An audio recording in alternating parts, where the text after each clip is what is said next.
postscriptum do cytryny.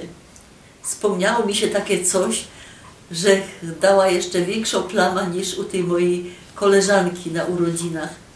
Jakże była w Tajlandii, to byli my na takiej wyspie na morzu Andamańskim chyba i tam pod koniec posiłku, a każdy dostał taką masną rybę, moja miała przodą zgryz, dali nam w takich miseczkach tej, piękne, takie wielkie miseczki był tej i ku tym miseczkom były połówki cytryny, ale limonki.